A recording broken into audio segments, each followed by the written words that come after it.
Hey, so the new sword that we're getting from Dragonspine is such a good weapon, and I feel like nobody's talking about it.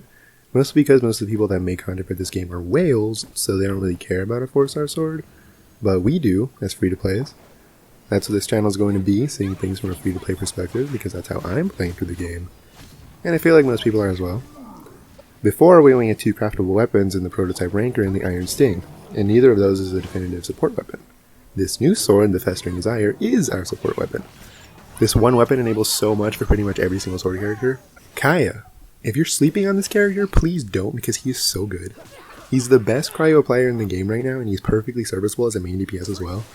With the new artifacts that are tailored for cryo characters, this will probably be his ideal weapon if you're using him specifically as a cryo DPS. I'm going to have a video more in depth on that as well, because I think that he's going to be so fun to play. So if you want to see that, get ready. The reason that Kaeya is so good is because his elemental skill is on such a short cooldown and does a pretty good amount of damage.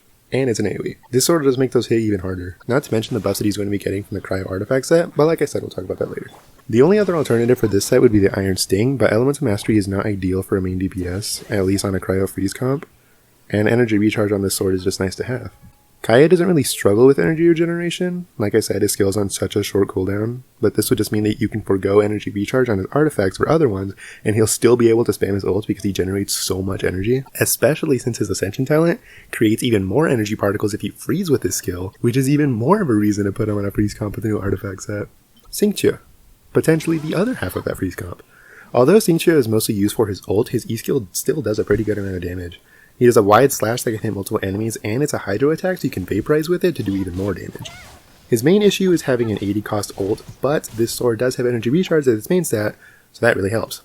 Now, I still believe that the Sacrificial Sword is his best weapon because he does struggle with energy regeneration a bit since his skill is on such a long cooldown.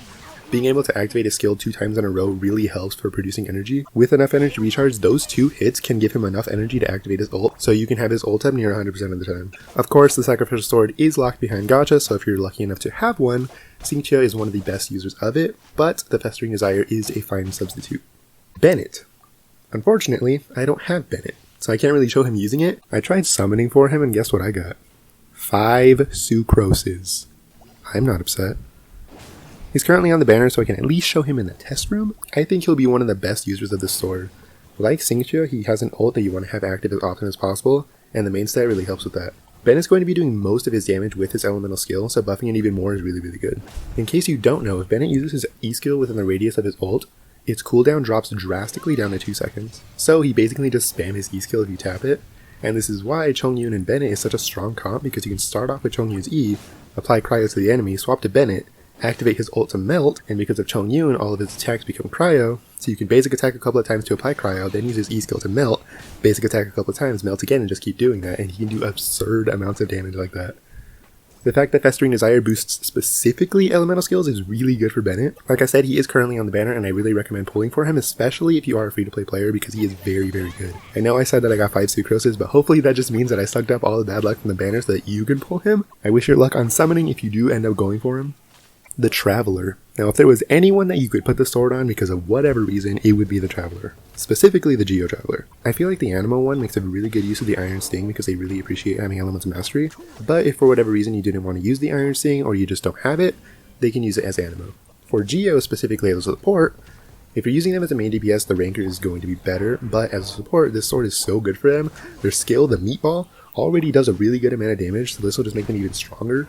Mine isn't finished being built and his artifacts aren't really that good, but it still does a really good amount of damage. Geo Traveler doesn't really suffer from energy regeneration because they can get so much from their constellations, but this would pretty much just guarantee that you have their ult up all the time, which is good because it gives an extra 10 crit rate when you're standing inside of it.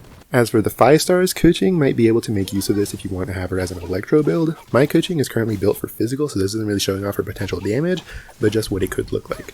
I don't know if this would be better with the Iron Sting in terms of DPS, so I'll have to look more into that, but it is a possibility. Now for Jean and Qiqi, I can't really say much about them because I don't own them, but I do know that Jean can do tons of damage with her E-skill, and this would help. She also struggles a bit with energy because she has a high cost ult, so she would appreciate the energy recharge means that.